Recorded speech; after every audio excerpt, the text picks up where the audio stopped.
Il y a de la couleur aujourd'hui. Alors je fais ma vidéo dans un magnifique champ de colza.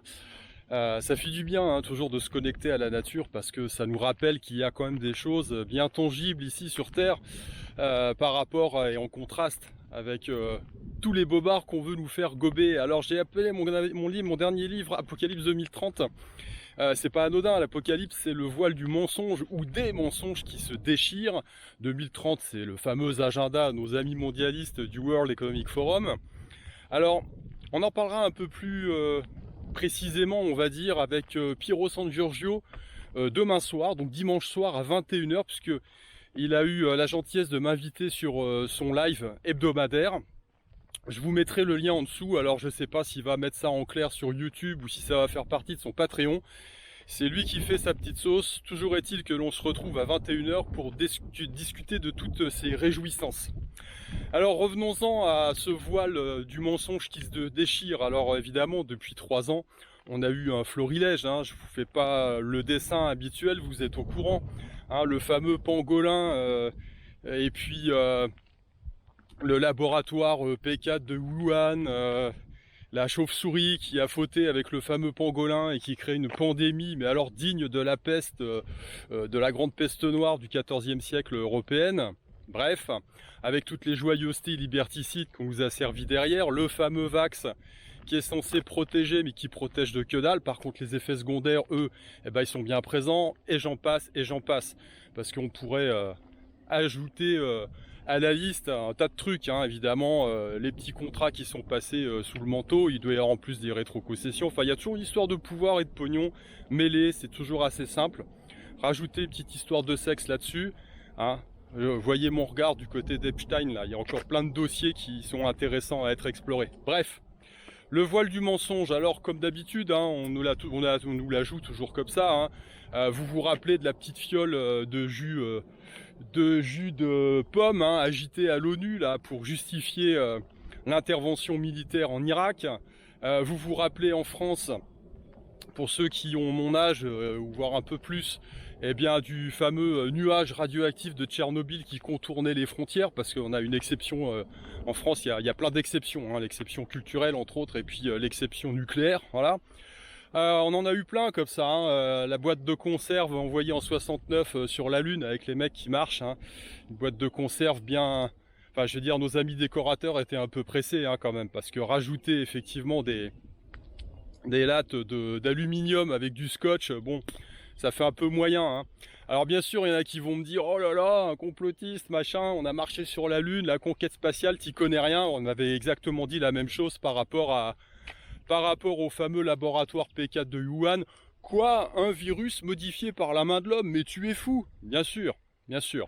Alors après, des années après, on se rend compte effectivement qu'on s'est foutu de notre gueule. Mais c'est pas grave, on en remet une couche, parce que évidemment quand on fait confiance à un menteur, il nous raconte un mensonge, plus c'est gros, plus ça passe.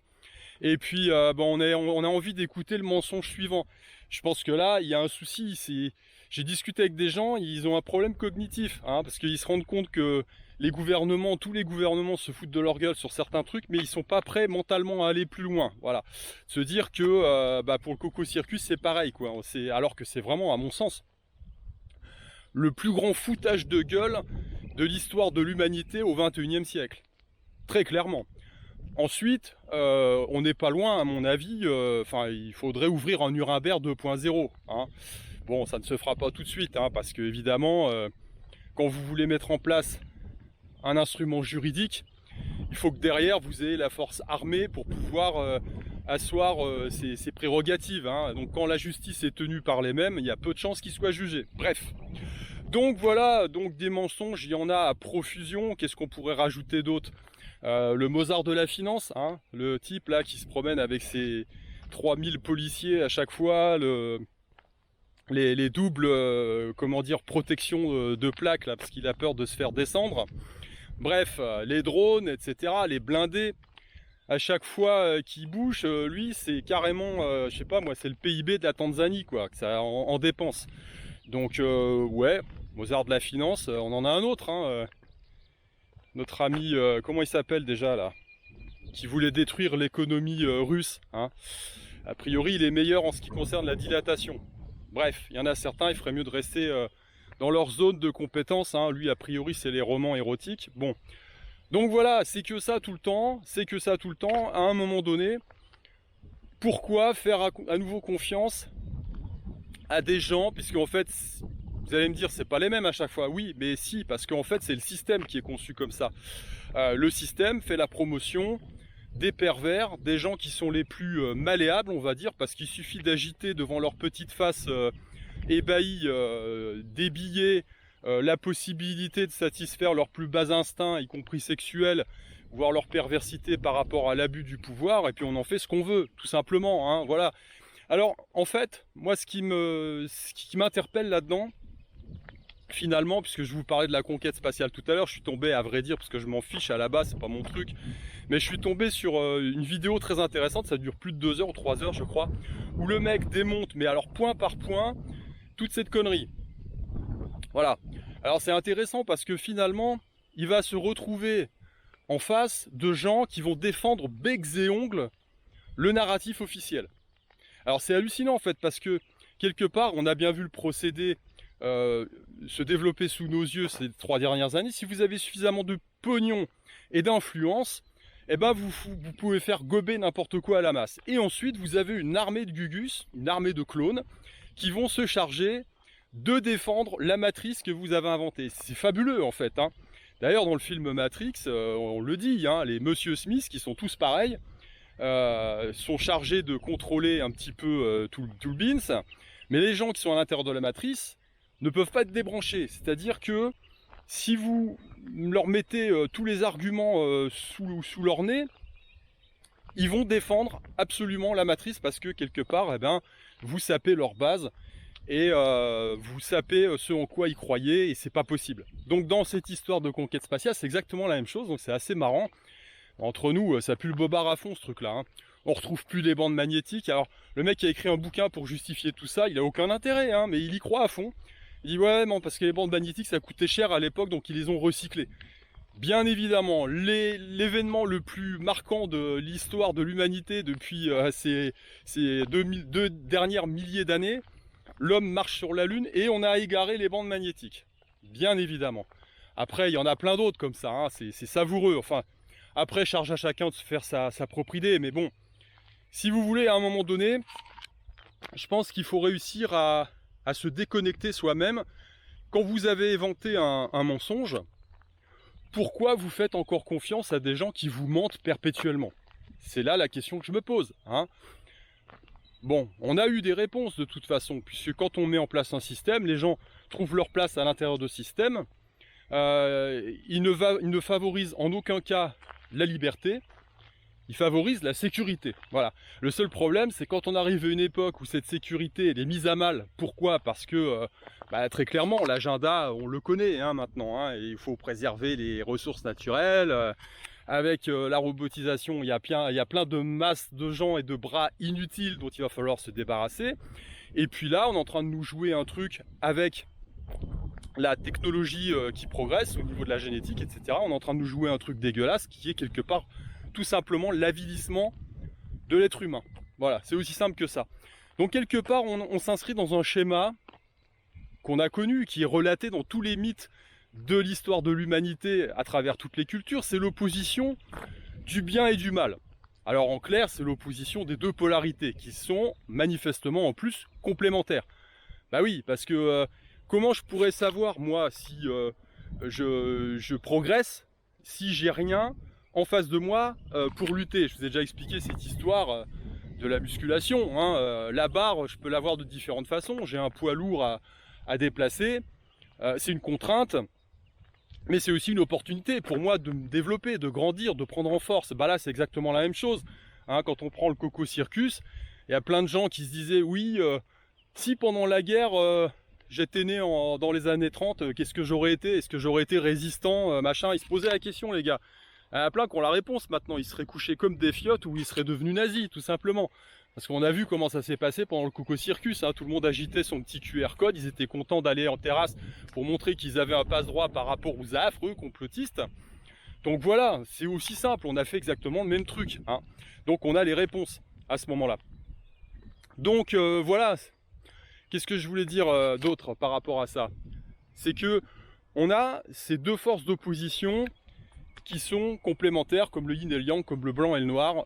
Vous pouvez pas vous définir, vous, quand vous n'avez pas l'opportunité d'être dans une situation, on va dire, intense, de stress, de conflit, pour vous révéler vous-même. Voilà, donc vous savez pas si effectivement, tous les gens qui se posaient la question de savoir s'ils auraient été résistants en 40, bah maintenant ils savent, hein, ce qui s'est passé en 2020, 2021, 2022, 2023 encore, ils savent maintenant, tout simplement. Donc voilà, à partir de là, on rejoue un scénario qui est classique dans l'histoire de l'humanité, c'est cette opposition des deux forces.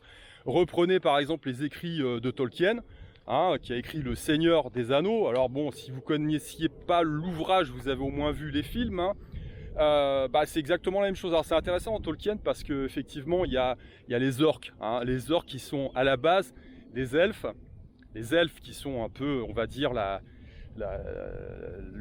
race la plus évoluée sur Terre, hein, de dominidés, et qui ont été modifiés génétiquement et ça devient des orques. Voilà. Et il n'y a pas possibilité d'arranger les deux. Les deux sont des ennemis, comment dire, irréductibles. Voilà. Donc, on en vient toujours au même. On a les forces du bien qui luttent contre les forces du mal. Voilà. Donc aujourd'hui, bah, on a la même chose, hein, tout simplement.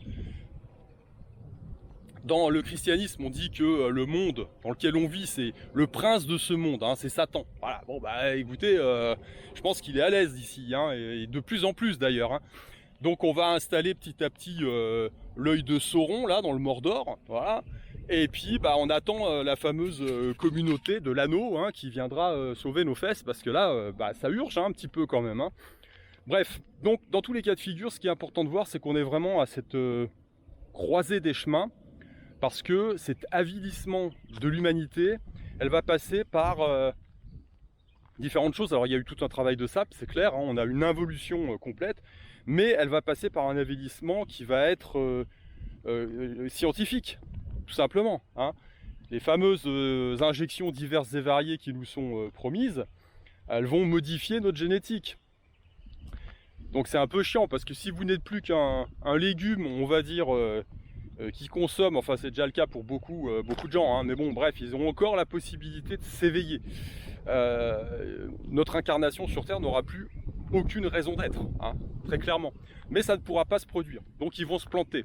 Pourquoi? Parce que bah, y aura Frodon et puis ses copains qui vont venir, on va ressouder l'épée, et puis avec peut-être un anneau magique où il en faudrait peut-être plusieurs, on va descendre la tour, et puis Sauron il va se péter la gueule, puis on commencera un nouveau cycle.